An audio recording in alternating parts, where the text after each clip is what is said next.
छठ आस्था का महापर्व है और अब ये न सिर्फ बिहार बल्कि पूरे देश के साथ साथ विदेशों में भी मनाया जाता है।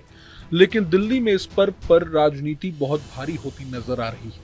पहले छठ की छुट्टी तय करने को लेकर आम आदमी पार्टी और बीजेपी में क्रेडिट वॉर साफ तौर पर नजर आई और अब छठ घाट पर आर पार की लड़ाई सामने आ रही है। दरअसल दक्षिणी दिल्ली के चिराग दिल्ली में छठ घाट पर इस वक्त पुलिस तैनात की गई है और आम आदमी पार्टी आरोप लगा रही है कि जो छठ समिति बीते 8 साल से यहाँ छठ करवा रही थी उनको छठ नहीं करने दी जा रही और जो पुलिस सुरक्षा में लगनी थी वो लोगों को छठ मनाने से रोकने के लिए लगाई जा रही। इस मामले में बकायदा पूर्वांचल समिति के लोगों से इलाके के विधायक और दिल्ली सरकार के मंत्री सौरभ भारद्वाज ने एक प्रेस कॉन्फ्रेंस करके लोगों को पीटे जाने की बात भी कही।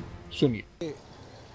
ये बहुत ज़्यादा शर्मनाक है कि जो लोग पिछले 8 सालों से, जो पूर्वांचली लोग पिछले 8 सालों से इसी ग्राउंड पे छठ पूजा करते थे।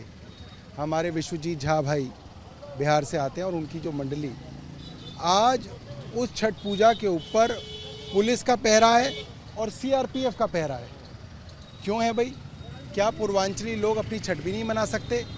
इस तरीके की गुंडागर्दी किसी और देश में हो सकती है क्या कि इस तरीके से पुलिस, और 1-2 जगह की नहीं, आसपास के सब थानों की पुलिस यहाँ पे है, डीसीपी यहाँ पे हैं, जॉइंट सीपी यहाँ पे हैं।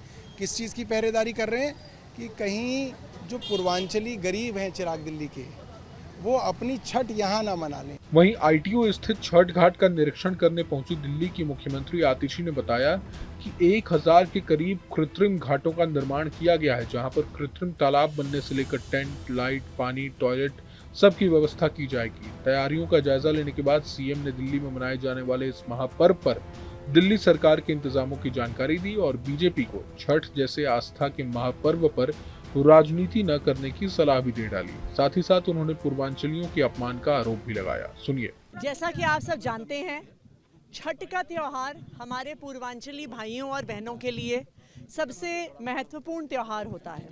छठी मैया के साथ पूर्वांचली भाइयों बहनों की और अब दिल्ली के सभी लोगों की आस्था जुड़ी हुई है।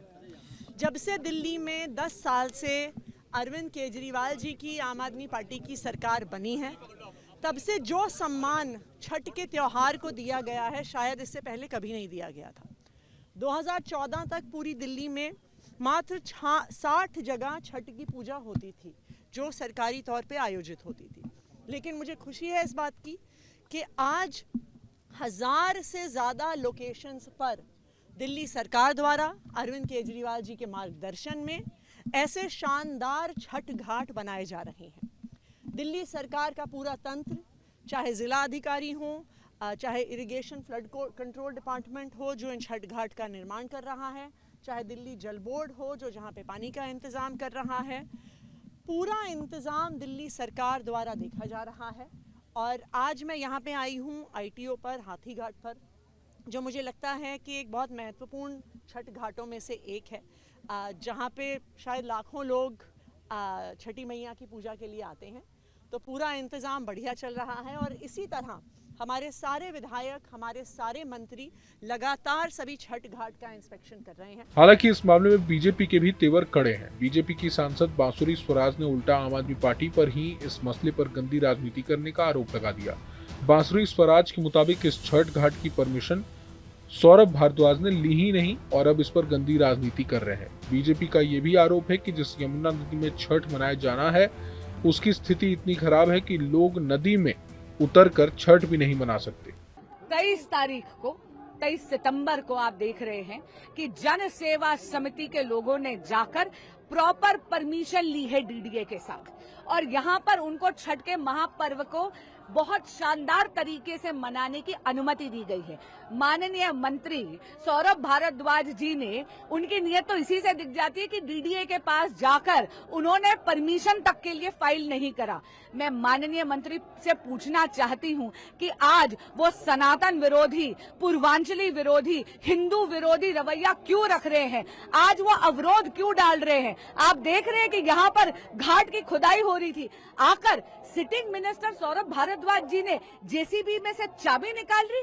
अब यहाँ सबसे खास बात यह है कि ये चुनावी साल है और कुछ महीनों बाद ही दिल्ली में विधानसभा चुनाव भी होने हैं और दिल्ली में पूर्वांचली वोटर्स इतने अहमियत रखते हैं। यही वजह है कि आस्था के इस पर्व पर क्रेडिट लेने की होड़ लगी हुई नजर आ रही है। बहरहाल पूरे मसले को लेकर आप क्या सोचते हैं हमें कमेंट बॉक्स में जरूर बताएं। अगर आपको ये वीडियो पसंद आए तो लाइक करें और चैनल को सब्सक्राइब करें। वहीं तमाम बड़ी खबरों के लिए देखते रहें न्यूज नेशन। न्यूज नेशन अब व्हाट्सएप पर खबरों के ताजा अपडेट के लिए न्यूज नेशन के इस QR कोड को स्कैन करें।